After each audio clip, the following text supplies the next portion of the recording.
Jamaah rahimakumullah, para sahabat Nabi Sallallahu Alaihi Wasallam memiliki sebuah sifat yang mulia.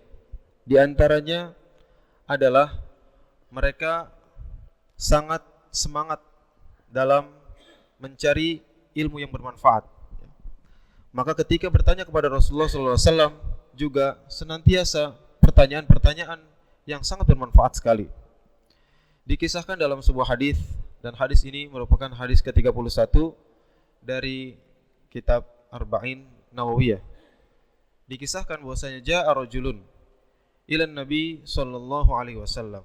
Datang seorang kepada Nabi sallallahu alaihi wasallam dan dia berkata, "Ya Rasulullah, ya Rasulullah, wahai Rasulullah, dullani ala amalin idza amiltuhu ahabbani Allah wa ahabbani an-nas." Tolong kasih petunjuk kepada saya sebuah amal yang kalau saya melaksanakannya saya akan dicintai oleh Allah Subhanahu wa taala dan juga dicintai oleh manusia. Ya. Kemudian Rasulullah sallallahu alaihi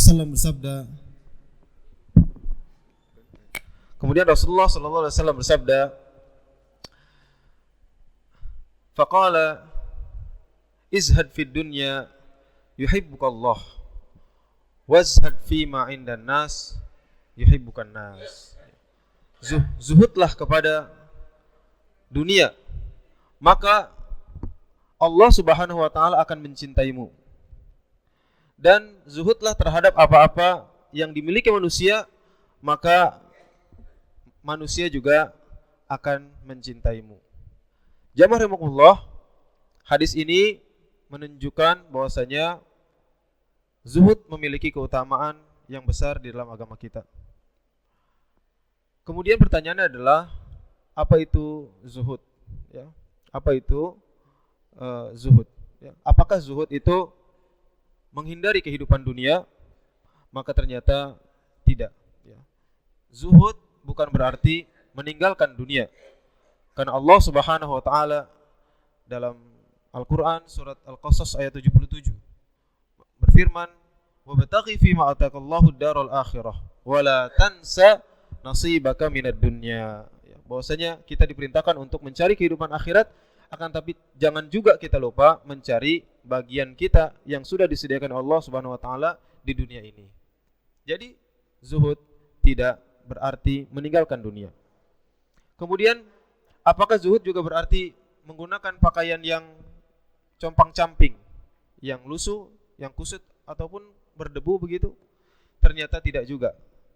Suatu ketika para sahabat Nabi sallallahu alaihi wasallam bertanya kepada Rasulullah sallallahu alaihi wasallam, "Ya Rasulullah, kami suka menggunakan pakaian yang bagus. Kami juga suka menggunakan menggunakan sendal yang bagus."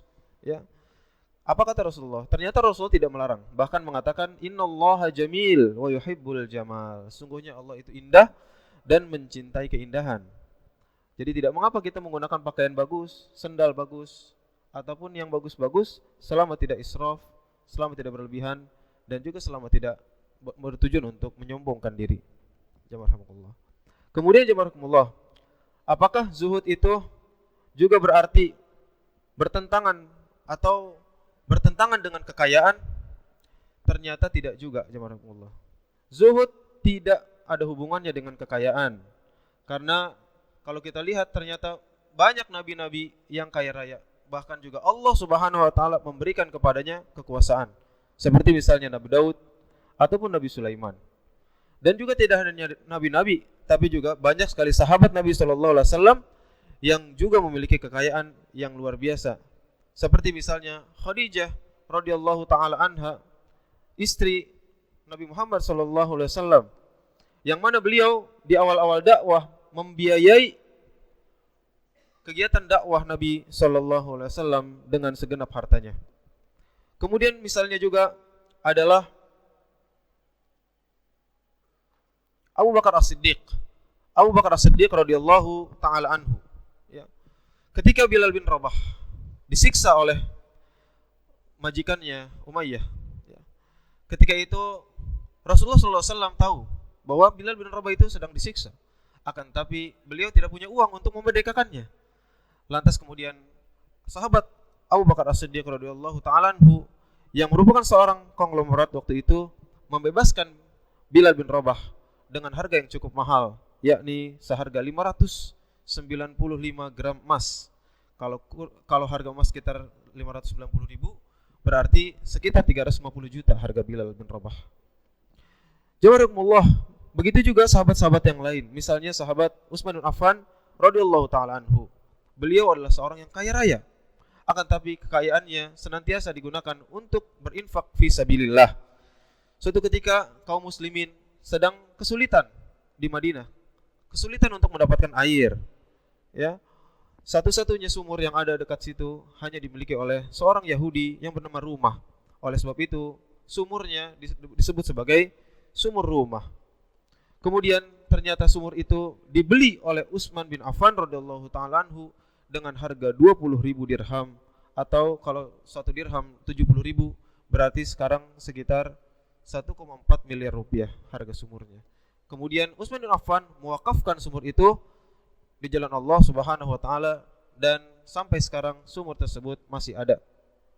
Saking produktifnya sampai dibuat rekening bank atas nama Utsman bin Affan radhiyallahu taala anhu. Jadi jemaah rahimakumullah, kesimpulannya, zuhud tidak ada kaitannya dengan kekayaan, juga tidak bertentangan dengan kehidupan dunia, tidak juga bermakna menggunakan pakaian yang jelek ataupun yang compang-camping. Lalu jemaah rahimakumullah, apa kira-kira definisi zuhud? Di antara definisi zuhud yang diutamakan, yang diungkapkan oleh para ulama yang bagus, misalnya adalah diungkapkan oleh Syekhul Islam Ibnu Taimiyah, di mana beliau berkata, az-zuhdu tarkun ma la yanfa'u fil akhirah.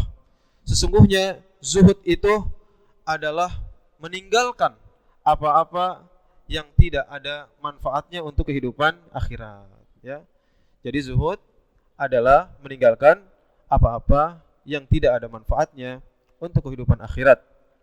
Hal ini juga sesuai dengan hadis Nabi sallallahu alaihi wasallam, min husni islamil mar'i tarkuhu ma la ya'ni. Sungguhnya di antara ciri orang muslim yang bagus, yang baik Islamnya, adalah yang meninggalkan apa-apa yang tidak bermanfaat bagi dirinya, khususnya tidak bermanfaat untuk kehidupan akhiratnya. Kemudian jemaah, dari hadis tadi ada dua pelajaran setidaknya yang bisa kita ambil. Yang pertama, kalau kita ingin dicintai oleh Allah Subhanahu wa taala, dan kalau sudah kita dicintai Allah Subhanahu wa taala, sungguh kita telah memiliki suatu keutamaan yang luar biasa besar di sisi Allah Subhanahu wa taala. Ya. Dan kalau kita ingin dicintai oleh Allah Subhanahu wa taala, maka kata Rasulullah, zuhudlah terhadap dunia. Insyaallah kita akan dicintai oleh Allah Subhanahu wa taala. Mengapa demikian? Karena orang yang zuhud terhadap dunia sejatinya adalah orang yang senantiasa memprioritaskan, mengutamakan kehidupan akhiratnya dibandingkan kehidupan dunianya.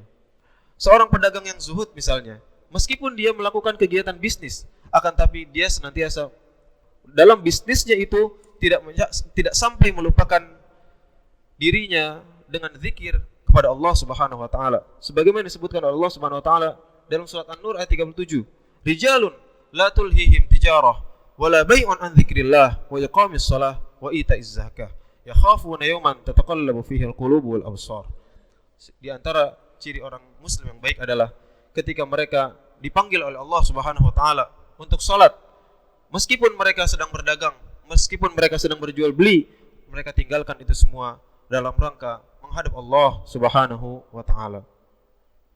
Begitu juga ya, kita sebagai mahasiswa ataupun dosen ya, ketika dipanggil azan, maka sudah seyogyanya kita senantiasa bersegera menuju ke masjid untuk menunaikan salat secara berjamaah. Kemudian jemaah rahimakumullah, pelajaran yang kedua adalah kalau kita ingin dicintai manusia, tadi kan dicintai Allah Subhanahu wa taala. Kalau kita ingin juga dicintai oleh manusia, maka juga kita mesti menjadi orang yang zuhud terhadap apa-apa yang dimiliki oleh manusia. Karena kata Rasulullah sallallahu alaihi wasallam, kemuliaan manusia itu tergantung pada qiyamul lailnya dan izzahnya. harga dirinya, martabatnya itu terletak pada ketidaktergantungannya pada manusia yang lain. Kata Rasulullah sallallahu alaihi wasallam, syarful mu'min fi qiyamuhu bil lail. Syarful mu'min qiyamuhu bil lail wa izzuhu istighna'uhu 'anil nas. Bahwasanya izzah kita itu terletak pada ketidaktergantungan kita kepada orang lain. Semakin kita tergantung pada orang lain, maka semakin tidak mulia kita. Sebaliknya, semakin kita tidak tergantung kepada orang lain, hanya menggantungkan diri kita kepada Allah Subhanahu wa taala, maka insya Allah kita menjadi orang yang semakin mulia di mata manusia. Maka kita juga ya, suka tidak suka, misalkan ada orang yang suka minta-minta terus kepada kita. Sedikit-sedikit minta-minta, besok minta lagi, maka orang seperti ini tentu akan dibenci oleh manusia. Sebaliknya, orang yang memberi, terus memberi, tidak bergantung pada orang, maka inilah orang-orang yang dikatakan sebagai orang yang beruntung. Wa may yuqa syuhha nafsi fa ulaika humul muflihun. Dan siapa yang dijaga dari sifat kikir, maka itulah orang-orang yang beruntung, kata Allah Subhanahu wa taala. Kemudian jemaah Allah, bagian terakhir yang ingin disampaikan pada kesempatan kali ini adalah bagaimana caranya supaya kita menjadi orang yang bisa zuhud terhadap dunia dan zuhud terhadap apa-apa yang dimiliki manusia. Yang pertama adalah dengan menunaikan atau melaksanakan hadis Rasulullah SAW yang dibacakan tadi, bahwasanya Rasulullah SAW bersabda, min husni islamil mar'i tarkuhu ma la ya'nihi. Sungguhnya di antara kesempurnaan keislaman seorang adalah meninggalkan apa-apa yang tidak bermanfaat baginya. Kemudian jemaah Allah, Imam Hasan Al-Basri pernah ditanya oleh seorang, masirru zuhdika fid dunya, ya. Apa rahasia zuhudmu, wahai Imam Hasan Al-Basri? Imam Hasan Al-Basri adalah seorang ulama besar di masa tabi'in, ya.